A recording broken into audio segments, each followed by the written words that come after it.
There are so many styles and techniques of reading, but amongst them, the critical reading style is stands top. Only because critical reading style contains constructive criticism. आपको अंदाज़ा लग गया होगा कि आज के editorial को हम किस पर्सपेक्टिव से पढ़ेंगे। Let's get started. टाइटल है इसकी हाइक इन पावर रेट्स, बिजली के नरखों में इजाफा। हाइक कहा जाता है बढ़ाना, महंगा करना या इजाफा देना। Ever since it came to power, the coalition government has been navigating a difficult path. Ever since it came to power, जब से ये पावर में आई है तब से ये डिफ़िकल्ट पाथ को, मुश्किल रास्ते को ढूंढ रही है। Given the fragile economy it inherited from the previous government amid speculations of imminent default, the coalition led by PMLN and has had little room to protect people from economic hardships resulting from the painful decisions it has been forced to take to fix the deep economic imbalance in the last 3 months. जो fragile economy यानी कमज़ोर या नाजुक fragile economy इनको दी गई थी previous हुकूमत से, यानी ये समझते हैं कि राइटर इज़ ऑफ थाट के जो प्रीवियस हुकूमत थी पीटीआई की 3 सालों में, वो इकोनॉमी को कमज़ोर और नाजुक करके चली गई। हालांकि IMF ने, वर्ल्ड बैंक ने, बाकी ग्लोबल इकोनॉमिक इंस्टीट्यूशंस ने पाकिस्तान की इकोनॉमी की तारीफ़ की कि बढ़ रही है, पहले से काफ़ी बढ़ रही है, स्ट्रॉन्ग हो रही है, मजबूत हो रही है। और इवन दो कि कोरोना था, पूरी दुनिया में उसने तबाही मचाई, लेकिन इसके बावजूद भी पाकिस्तान ने कोरोना से भी लड़ा और अपनी इकोनॉमी को भी रास्ते पे ले आया। बट ये समझ रहे हैं कि नहीं, फिर भी उन्होंने 3 सालों में इकोनॉमी को फ्रेजाइल किया, कमज़ोर किया, और इस गवर्नमेंट को कोई रूम ना मिल सका है अभी तक है। Little to no room. Little भी का ऑलमोस्ट मतलब होता है कि नो, और नो का तो बिल्कुल एग्जैक्ट मतलब है नो। तो लोगों को ये ना इकोनॉमिक हार्डशिप से बाहर निकाल सके हैं, और इवन दो कि जो इन्होंने सख्त फैसले लिए हुए हैं, डिसीशंस लिए हुए हैं लास्ट 3 मंथ्स में, वो भी इनको कुछ खासी हेल्प नहीं कर रहे। Its job is made even more difficult by the IMF who support and bail out package Pakistan direly needs to avoid defaulting. इस कोलिशन गवर्नमेंट का जो काम था, जो जॉब थी इसकी, इसको और मुश्किल बनाया है IMF ने, जिसका एक पैकेज है, बेल आउट पैकेज, जो पाकिस्तान को ये समझ रहे हैं कि डिफ़ॉल्टिंग से बचा सकता है। इनका ही ख्याल था, जो कोलिशन में आए हैं, इनका ही ख्याल था कि पाकिस्तान, ना इकोनॉमी पाकिस्तान की ठीक हो रही, ना महंगाई कम हो रही, और अनपॉपुलर हो गई पीटीआई। लेकिन हुकूमत में आने के बाद इनके वो सारे जो वादे थे या जो जिनकी वजह से सड़कों पे आते थे, वो ख़त्म हो गए, क्योंकि अब ये हुकूमत में आ चुके हैं।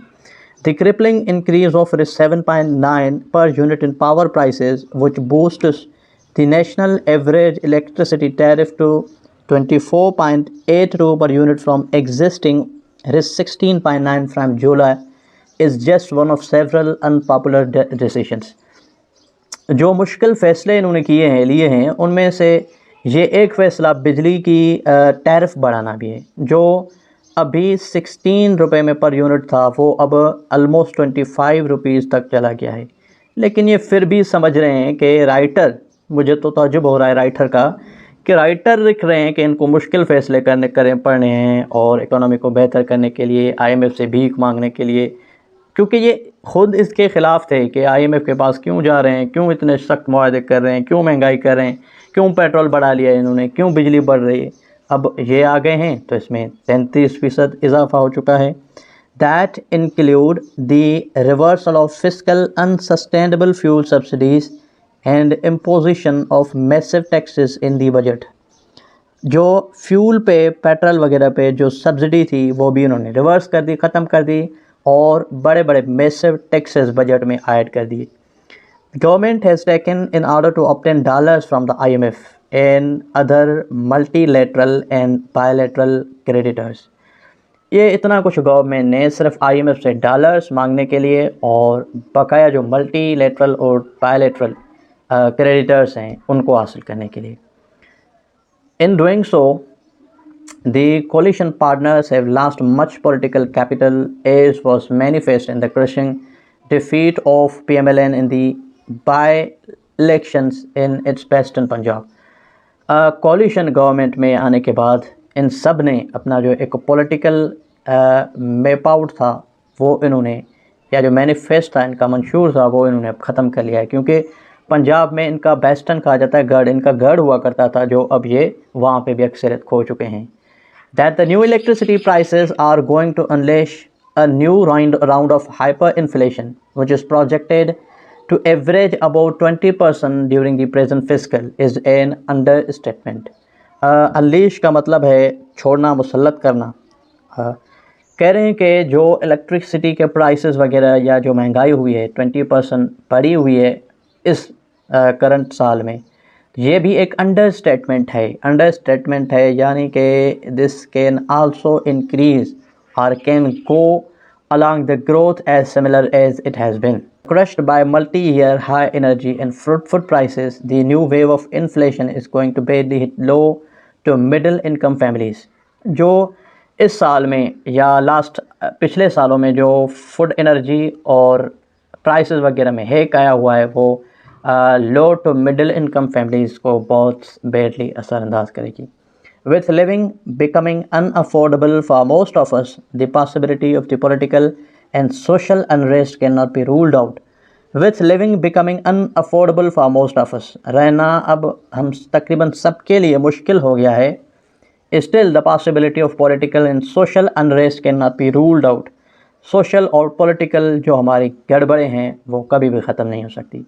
The worst part of the story is that अब जो कहानी का ख़राब हिस्सा है इनके मुताबिक, economy is not showing any sign of stabilising even after subjecting people to such pain and the conclusion of an agreement with the IMF.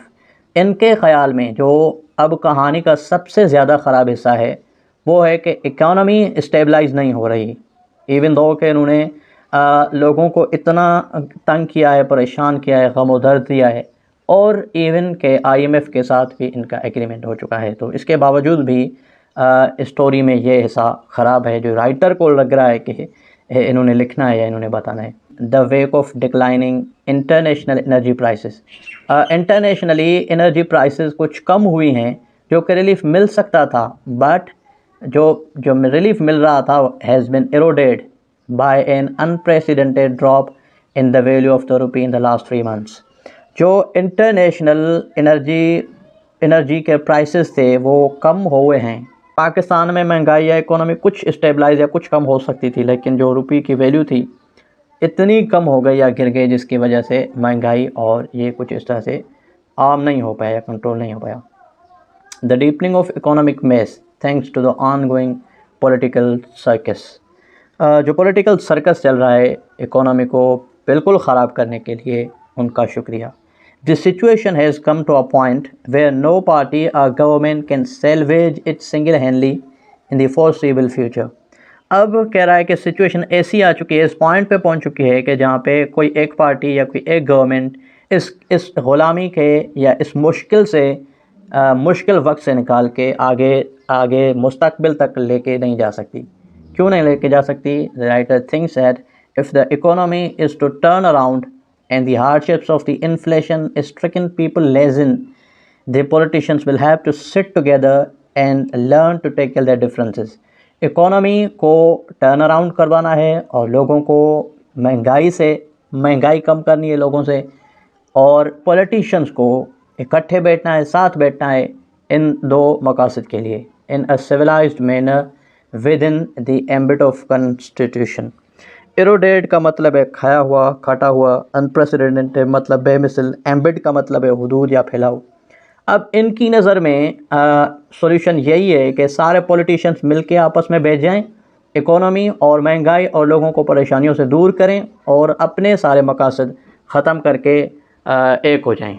तो भाई साहब, इतनी चोरी, इतनी लूटमार या इतनी करप्शन करने के बावजूद भी आप इनको मशवरा दे रहे हैं कि आप सब एक हो जाएं और मिलके खाएं, वरना मीडिया अगर इनके कच्चे चिट्ठे खोलें तो ये आराम से सुधर सकते हैं.